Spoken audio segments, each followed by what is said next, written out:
एक और हम क्लास 9th का चैप्टर नंबर 4 का टॉपिक स्टार्ट करेंगे। हमारे पास जैसे हमने पिछले जितने भी ऑर्गेनील पढ़े उसमें से ये लास्ट ऑर्गेनील है, वो हम इनको डिटेल के अंदर पढ़ेंगे। और उसके बाद हमारे पास इसी के अंदर नेक्स्ट टॉपिक एक है cell size and cell shape और उसका सरफेस एरिया और प्लस में सेल का वॉल्यूम, ये भी हम इसके साथ ही मिक्स में पढ़ेंगे। ठीक है, अब देखो पहले फर्स्ट ऑफ ऑल के प्लास्टिड्स होते क्या।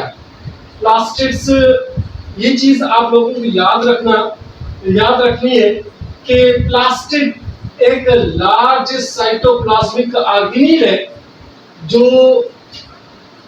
सिर्फ प्लांट और अलजी के अंदर, यानी कि प्लांट और अलजी के अंदर ऑटोट्रॉफ जो ऑर्गेनिज्म होते हैं उनके अंदर ये प्लास्टिड्स पाए जाते हैं। ज्यादातर जो आप लोगों के पास प्लांट और प्लस में अलजी है। ठीक है, उसके बाद प्लास्टिड्स का काम एक साइट ऑफ मैन्युफैक्चरिंग, खाना प्लांट के अंदर या अलजी के अंदर फूड की जो मैन्युफैक्चर है वो भी प्लास्टिड्स कराता है और उस केमिकल मटेरियल को स्टोर भी हमारे पास कौन करता है, प्लास्टिड्स करता है। ठीक है, उसके बाद plastids contain different colour of pigments के प्लास्टिड्स के अंदर या प्लास्टिड्स खुद एक ऑर्गेनील है प्रोड्यूस करता है डिफरेंट टाइप के पिगमेंट्स, तो वो यूज होते हैं किसके अंदर, फोटोसिंथेटिक के अंदर। ठीक है, उसके बाद प्लास्टिड्स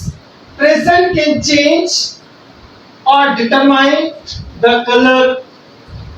अब देखो ये याद रखना, जैसे हम आगे चल के इसके 3 किस्म के प्लास्टिड्स के हम किस्म पढ़ेंगे तो वो अलग अलग प्लांट के अलग अलग जगह के ऊपर, अलग अलग रीजन के ऊपर अलग अलग किस्म के कलर्स वाले सेल पाए जाते हैं। उनको डिटरमाइन करना या उनको शो करना ये भी प्लास्टिड्स का काम होता है।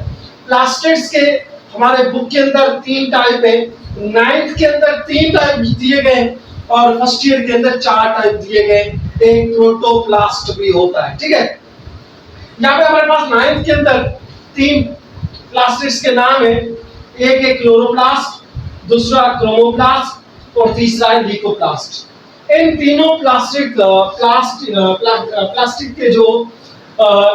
के जो टाइप्स है इनको 1 बाय 1 पढ़ेंगे। सबसे पहले हम ल्यूकोप्लास्ट के बारे में पढ़ते हैं कि ल्यूकोप्लास्ट एक किस्म का कलरलेस प्लास्टिक्स है और ये ज्यादातर उस जगह पे पाए जाते हैं जहां पे स्टोरिंग, जो खाने को ज्यादा से ज्यादा स्टोर किया जाता है, जैसे अंडरग्राउंड भी हो सकती है, कुछ स्टीम भी हो सकती है और रूट्स ज्यादातर कलरलेस होती है, तो हम इसको रूट और स्टीम के अंदर शामिल करते हैं, इसलिए हम इसको स्टोरिंग सेल कहते हैं। देखो स्टोरिंग सेल है तो ये क्या करता है, इस शुगर को कन्वर्ट करके स्टार्च के अंदर और उसको स्टोर करके रखता है, या हम कह सकते हैं कार्बोहाइड्रेट है या प्रोटीन है, लिपिड्स है, दूसरे भी बायोमॉलिक्यूल्स को ल्यूकोप्लास्ट के जो सेल है वो स्टोर करके रखते हैं।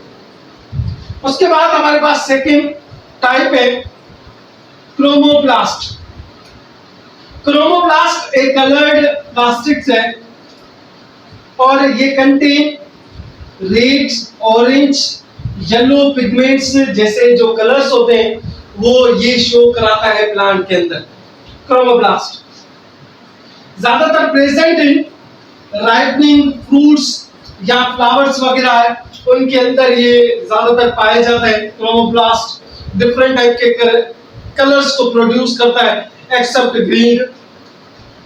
ठीक है, उसके बाद हमारे पास जो पीटल्स ऑफ द फ्लावर्स है उसके and are attractive, invite the insect for pollinations. Different type के इंसेक्ट जो अट्रैक्ट होते हैं प्लांट के तरफ, जो अट्रैक्ट होते हैं वो क्रोमोप्लास्ट की वजह से होते हैं, क्योंकि क्रोमोप्लास्ट जो डिफरेंट टाइप के पिगमेंट्स प्रोड्यूस करते हैं एक्सेप्ट ग्रीन, उसकी वजह से जितने भी इंसेक्ट है वो अट्रैक्ट होते हैं प्लांट की तरफ। ठीक है, उसके बाद जैसे डिफरेंट टाइप के सब्सटेंस इसके अंदर प्रोड्यूस होते हैं, पड़े होते हैं, इसकी वजह से वो सब्सटेंस डिफरेंट टाइप के कलर्स प्रोड्यूस करते हैं। जैसे ज़ेंथोफिल है वो येलो कलर को प्रोड्यूस करता है और कैरोटिनॉइड है या कैरोटीन है वो ऑरेंज और रेड कलर्स को प्रोड्यूस करता है, ठीक है। उसके बाद हमारे पास लास्ट टाइप है प्लास्टिड्स का। ये ग्रीन कलर्ड पार्ट है प्लास्टिड्स का, ये याद रखना, ये प्लांट और अल्जी के अंदर पाया जाता है ज्यादातर। और ये जो लीव्स ज्यादातर लीव्स होते हैं प्लांट के अंदर, उनके अंदर ये पाया जाता है, ठीक है, लीव्स के अंदर पाया जाता है। और इसके बाद ये डिफरेंट है, ये देखो ये क्लोरोफिल कंटेनिंग होते हैं और ये found in greater in leaves. ज्यादातर जो ग्रीन कलर है वो हमारे पास किसके अंदर पाया जाता है, लीव के अंदर पाए जाते हैं। अब इस क्लोरोप्लास्ट की अगर स्ट्रक्चर्स की बात की जाए, क्लोरोप्लास्ट एक खुद डबल मेम्ब्रेन बॉन्डेड ऑर्गेनेल है, ठीक है। इसकी दो लेयरें होती है, एक इनर एक आउटर होती है, दूसरी इनर होती है, ठीक है। इसके अंदर की तरफ जाएंगे, ये खाली स्पेस जो नजर आ रहा है इसको हम स्टोमा कहते हैं, जहां पे डार्क रिएक्शंस वगैरह होते हैं। उसके बाद ये एक हिस्से को हम, इस पूरी पट्टी को हम थैलेकॉइड कहते हैं, और थैलेकॉइड एक हिस्से को सिंगल में इसको हम क्या कहेंगे, ग्रेनम कहेंगे, जहां पे थैलेकॉइड के अंदर लाइट रिएक्शन होता है, जहां में जिसके अंदर क्लोरोफिल के जो मॉलिक्यूल है वो थैलेकॉइड मेम्ब्रेन के अंदर प्रेजेंस होते हैं, ठीक है। और जो ल्यूमन है या लेमिला है, ये दोनों थैलेकॉइड्स को कनेक्ट करने वाली एक लेयर होती है, उसको हम ल्यूमिना कहते हैं, ठीक है। कि क्लोरोप्लास्ट एक डबल मेम्ब्रेन बॉन्डेड ऑर्गेनेल है, ठीक है। इसके अंदर एक जेल लाइक सब्सटेंस होता है, खाली स्पेस कहते हैं जिसको हम, एक फ्लूइड लाइक सब्सटेंस होता है चारों तरफ थैलेकॉइड मेम्ब्रेन की तरफ, इसको हम स्ट्रोमा कहते हैं, जिसके अंदर डार्क रिएक्शंस वगैरह परफॉर्म होते हैं और थैलेकॉइड मेम्ब्रेन के अंदर लाइट रिएक्शन परफॉर्म होते हैं, ठीक है। उसके बाद थैलेकॉइड मेम्ब्रेन के अंदर क्लोरोफिल के मॉलिक्यूल्स होते हैं जो एब्जॉर्ब करते हैं लाइट को, और प्रोसेस कौन सा करते हैं, फोटोसिंथेटिक का करते हैं, और मैन्युफैक्चर्ड क्या करते हैं, फूड मटेरियल को क्या करते हैं, मैन्युफैक्चर करते हैं, किसको, मैन्युफैक्चर्ड फूड मटेरियल को मैन्युफैक्चर करते हैं। ये चीज याद रखनी है आप लोगों को, सही है। जैसे कार्बन डाइऑक्साइड एनवायरनमेंट से आती है, वाटर इसके अंदर होता है ऑलरेडी स्टोमा में, और सनलाइट और प्लस में क्लोरोप्लास्ट की वजह से प्लांट क्या करता है, अपना खाना खुद बनाता है, ठीक है। ये चीज याद रखनी है। ये हमारे पास लास्ट ऑर्गेनेल था जो प्लांट के अंदर पाया जाता है, एनिमल के अंदर एब्सेंट होता है। उसके बाद हम सेकंड हमारे पास टॉपिक है कि सेल साइज और प्लस में जो सेल शेप है वो रिलेटेड होते हैं किसके, सरफेस एरिया और प्लस में वॉल्यूम जो रेशियो है सेल का हो। अब देखो फर्स्ट ऑफ ऑल आप लोग देखना, अगर प्लांट की और डिफरेंट टाइप की दुनिया के अंदर जो एनिमल्स पाए जाते हैं उनके अंदर डिफरेंट टाइप के सेल की साइज होती है, तो उसके अंदर अगर देखा जाए तो दुनिया के अंदर जो स्मॉलेस्ट सेल है वो बैक्टीरिया का होता है, ठीक है, जिसको हम माइकोप्लाज्मा कहते हैं। वो 0.1 माइक्रोमीटर से लेके 1 माइक्रोमीटर तक उसकी साइज होती है। अगर ब्लैंकिश सेल की अगर बात की जाए, जो लार्ज बर्ड का जो एक सेल होता है उसके अंदर एक के अंदर जाइगोट्स वगैरह न्यूट्रिशन होती है, किसके लिए, यंग वन के लिए, ये भी लार्ज सेल होता है। ये लार्ज सेल है, ठीक है। अब अगर लॉन्ग सेल की बात की जाए, लॉन्गेस्ट सेल की बात की जाए, तो हमारे पास नर्व सेल है और प्लस में मसल सेल है। नर्व सेल जो हमारी स्पाइनल कार्ड और प्लस में ब्रेन के अंदर पाए जाते हैं, जो हमारी बॉडी के अंदर जितने भी मैसेज से एक जगह से दूसरी जगह तक जो ट्रांसफर्स होते हैं वो नर्व सेल की वजह से ट्रांसफर्स होते हैं। दूसरा हमारे पास मसल सेल, ये मसल सेल्स हमारी बॉडी के अंदर रिलैक्सेशन और कॉन्ट्रैक्शन कराने में बड़ा इंपॉर्टेंट रोल अदा करते हैं। उसके बाद हम आते हैं ह्यूमन आरसीबी, ह्यूमन आरबीसी जिसको हम कहते हैं। ये भी एक किस्म का 8 माइक्रोमीटर होता है, इसकी साइज होती है।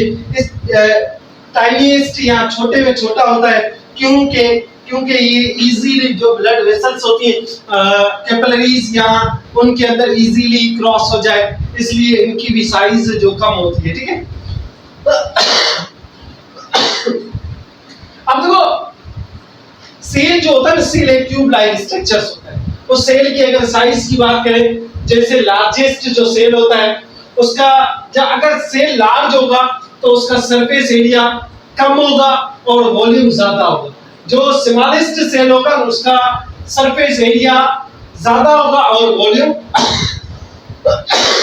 कम होगा। ये चीज याद रखनी। जैसे आप लोगों ने हम किसी पार्टी के अंदर एक किस्म का केक लेके आते हैं, वो केक एक लार्ज है, अब उसके पीसेस जो करते हैं वो ये, ठीक है, एक लार्ज क्यूब है और उस क्यूब के हमने पीस उठाए, एरिया सेम है इनका, ठीक है।